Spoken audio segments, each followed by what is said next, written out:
Right then, this is the Cheaply Adventure to Albania. Albania is an off-the-beaten-track type of country. It's a country that not many people visit, which is precisely why I wanted to go here. Plus, there's very little written about Albania online, and the bits that are written about it are usually just about the tourist areas, such as the city centre and the beach resorts. And on this adventure, as well as seeing the city centre of the capital, I also want to visit some obscure places in Albania that tourists do not normally visit. Let's begin. Before I go off onto the obscure areas, let's start off with the capital of the country, which is Tirana. Now, when I arrived into Tirana, to be honest, I was a bit lost to start with because of the lack of information about this country. Plus, Google Maps is useless in Albania. It doesn't know anything about the public transport, and Google Maps couldn't even tell me where the supermarkets were. It kept directing me to little tiny shitty overpriced supermarkets. So in the end, I had to use my eyes and look for myself and learn how this country works, how to navigate without using my phone. And in Tirana, there's 1 square mile in the centre of the city where everything looks pretty nice and fairly posh. Just this 1 square mile. All of the wealth of this entire country is spent just on this little square mile in the centre. Outside of the square mile, everything looks very run down. But inside of the square mile, everything looks really nice. Notice these nice looking LEDs on the traffic light pole. This is a very nice feature. Let's now take a look at the second tallest building in Albania. This is a very posh hotel. Notice that this building starts off as a circle at the base of the building. Then as you look up the building, by the time you get to the top, it turns into a square. This is a very interesting building. Let's take a look inside, and the lifts are some cone eco discs.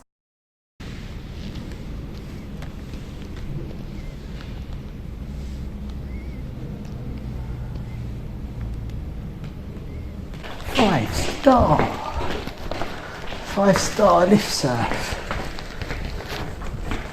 There's people.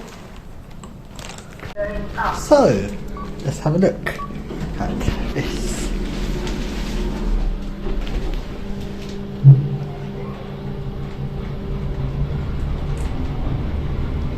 We have got parking, grand casino to waste your money away like an idiot. All of these things up to this viewpoint thing.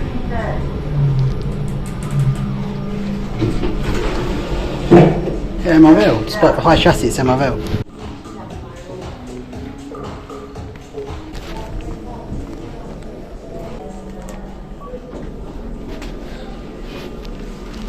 Now earlier on I said despite the high chassis it's an MRL. How do I know it's got a high chassis? Well, what do you think I've just been up to? Like, come on, you know what I'm up to, don't you?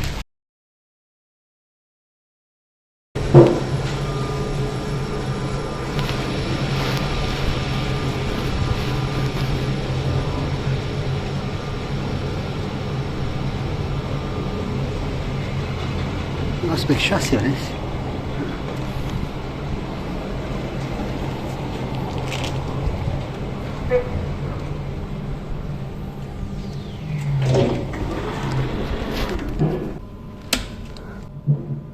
So then, that's the second tallest building done. Let's now take a look at the first tallest building, which is the Marriott Hotel. This is a very posh hotel and this building looks very nice. This building also has cone eco discs.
then, that's the tallest buildings done. Let's now take a look at the shopping centres. Now, Albania has quite a lot of shopping centres, but most of them are very small, knackered, run-down centres. In fact, in this country, there's only 3 shopping centres that are modern looking. Let's start off with taking a look at the most posh shopping centre in the entire country, which is the Toptani Centre. This shopping centre has a very spectacular atrium, and the lifts are some glass cone eco-discs.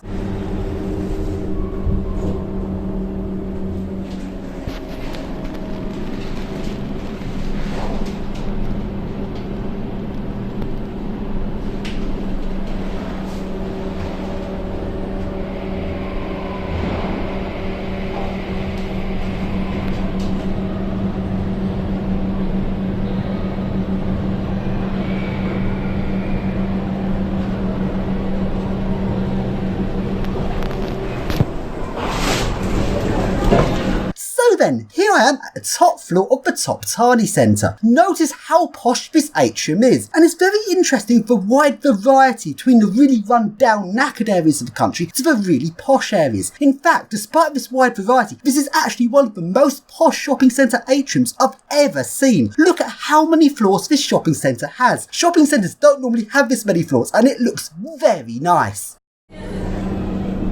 VIP to rescue when you've got a very busy lift that people keep getting in.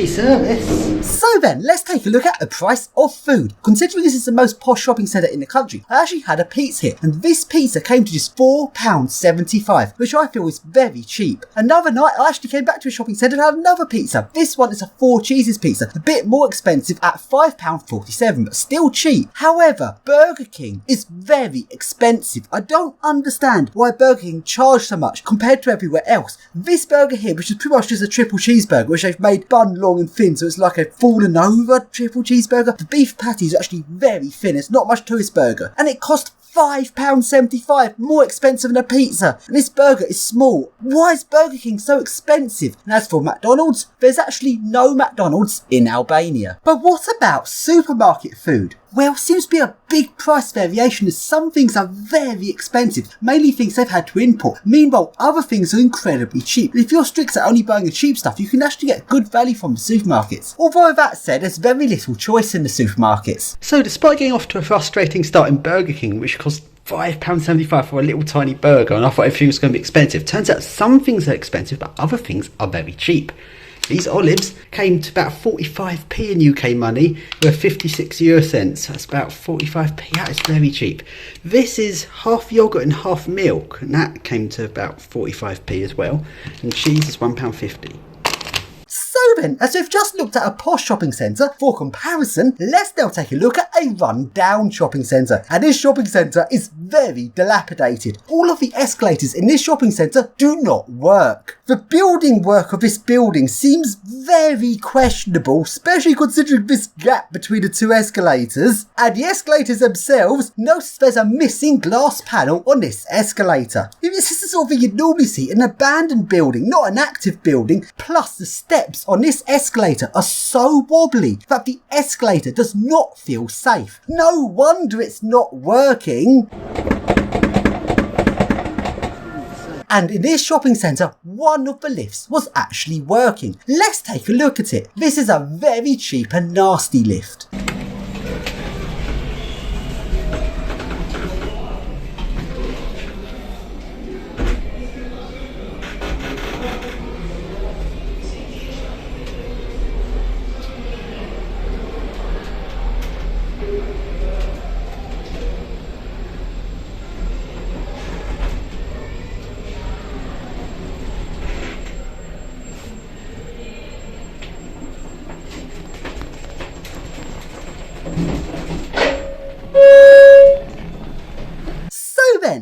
now take a look at the next shopping centre, which is a really nice posh shopping centre. This is the O-Ring Centre. In this centre, there's this statue of workers putting up the logo for the centre. Interestingly, these statues are standing on a typical bit of Albanian scaffolding, which is quite a strange looking idea for a statue. The lifts in this shopping centre are Schindler 5500s. Let's see what is on the top floor.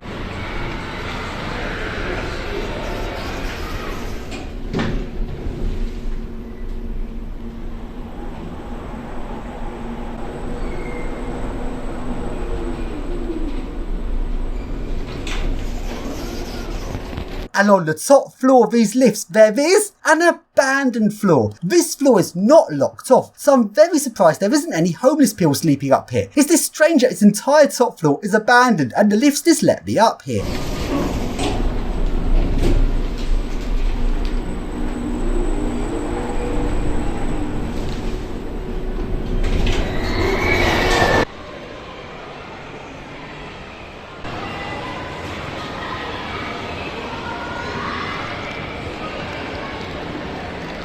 So then, that is the square mile complete. The city of Tirana is not actually that big and it only took me a few hours to see it. So let's now leave the square mile in the middle and go off and see some other areas of Albania. Let's start by talking about the public transport, and Albania has got pretty much zero infrastructure. It is shocking how little infrastructure there is for public transport. The city of Tirana has no metro, no trolley bus and no tram. The only public transport is regular city buses, and these buses do not run properly at all. They are very infrequent, they often have no sign on them to tell you where the buses go, so you've got no idea where the bus will end up, and it also means you don't know what bus to get on to get somewhere, and the buses are so infrequent and they become so overcrowded that you can't even squeeze onto the bus. When the driver starts moving with the doors open while people are still trying to squeeze on, and there's people half on and half off the bus trying to get on, and the driver just drives away, which is so dangerous. And surprisingly, there's actually some double bendy buses in Tirana, which I was not expecting, as very few places actually want double bendy buses due to how hard they are to drive. I'm guessing that Tirana got these on the cheap.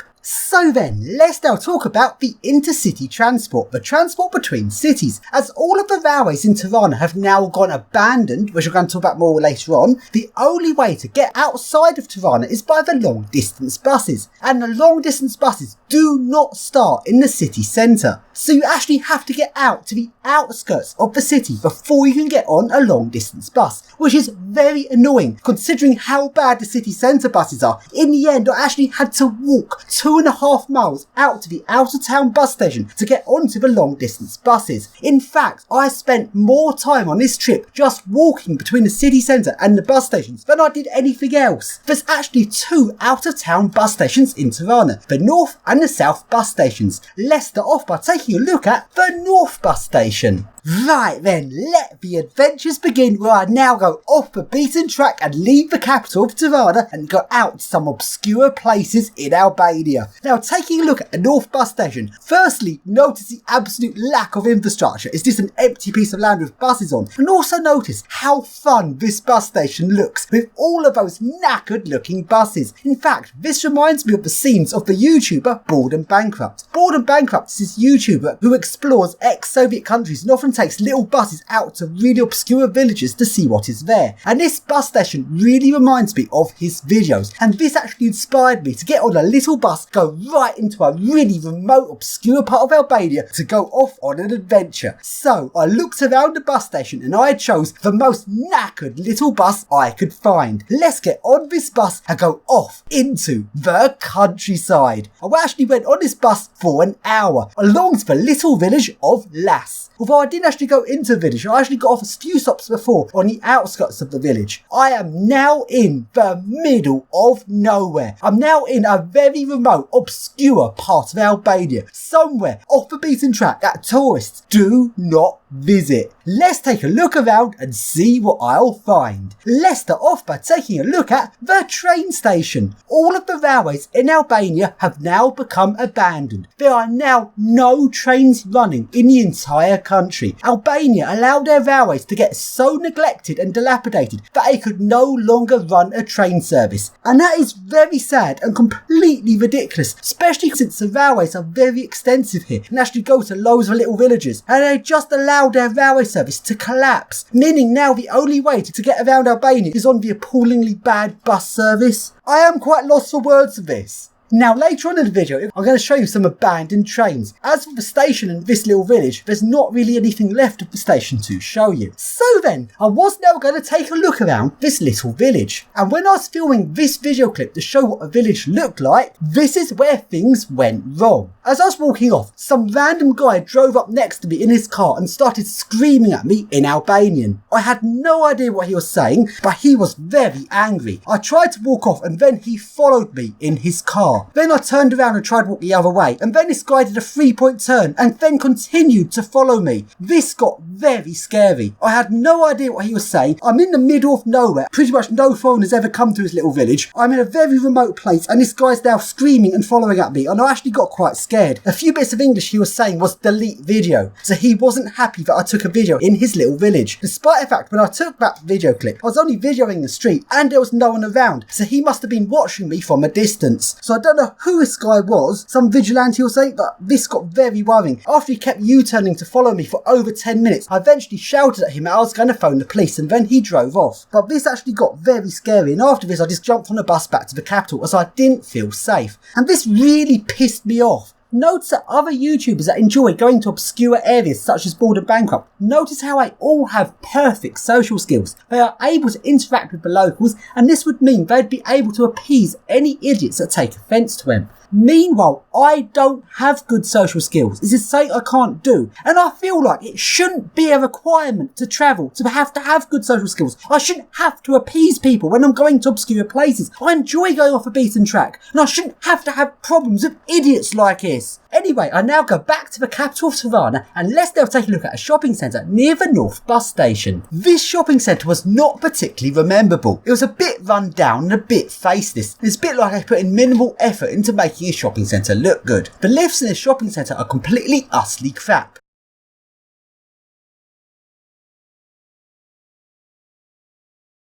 This here's the main part of the shopping centre. Over here are the main lifts. These are also crap, but let's take a look at a service lift. But sadly, this is also crap. Wow, this is crap.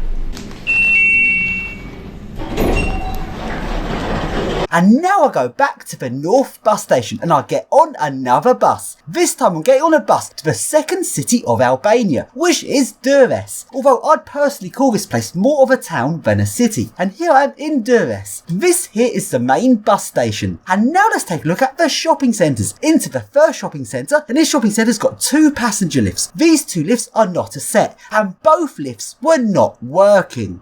Here's what a shopping centre looks like upstairs. I've got one of these sphere fountains, but this was also not working. But this shopping centre also contains the most interesting old lift I found in Albania, as the service lift is a very interesting inner doorless lift. This lift is rather knackered, but it is very fun to ride.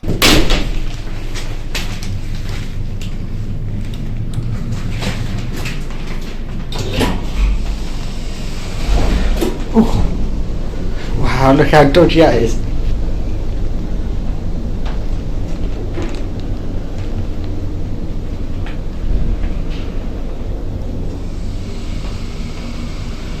Dodge, thing.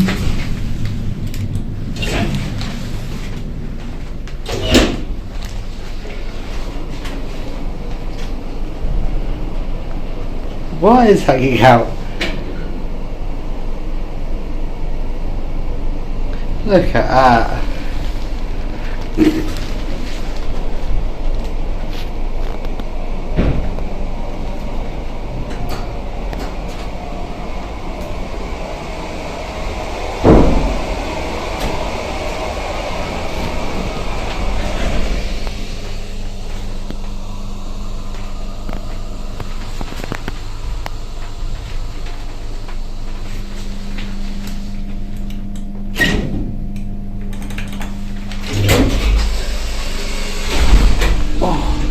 harsher it starts. Why is it just loose? It's dodgy. Now we go into the next tatty shopping centre. A narrow escalator, very narrow. This shopping centre is very run down, with just 2 shops open in it. The rest of it is empty, along to the lift, which is a really cheap and nasty lift. Do I trust this thing? Not really.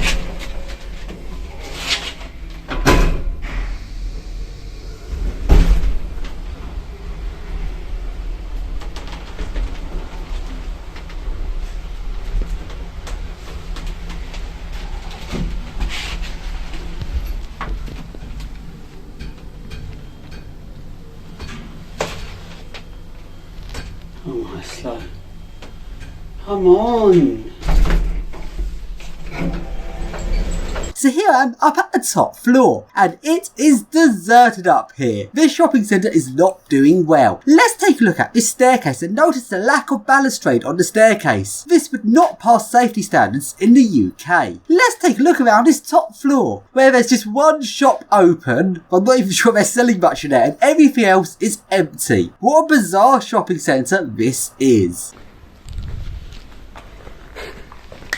What is wrong with a shopping centre? What the fuck? It's an empty shopping centre.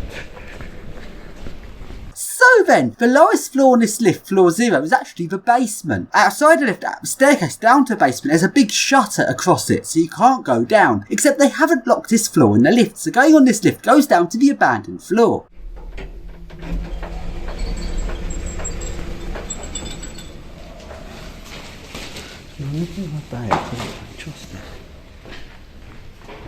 On the basement, there's this section of some old remains, I'm guessing probably Roman remains, and it looks like they were planning to turn this into a Roman remains viewing area, but they never completed it and just allowed this area to go abandoned. Looking around this area, I was a bit nervous because the lift is the only way out. You can't go upstairs because the shutter is down. So if that lift fucks up, I'm going to be trapped down here, and I don't trust this lift. Also, the motor room for this lift is not in a motor room. It's sitting right next to the lift where anyone could go and have a look at it.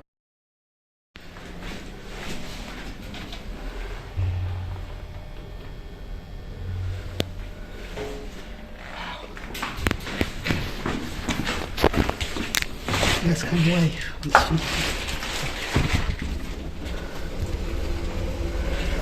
For a moment there, I thought it wasn't going to work. Lift's the only way out of that because the shutter's down the staircase. So then, that's part 1 of my adventure in Albania complete. In the next video, it's part 2, where I'm going to go and look at some lifts, which, let's put it this way, would not pass health and safety in the UK. There's some very dodgy lifts here.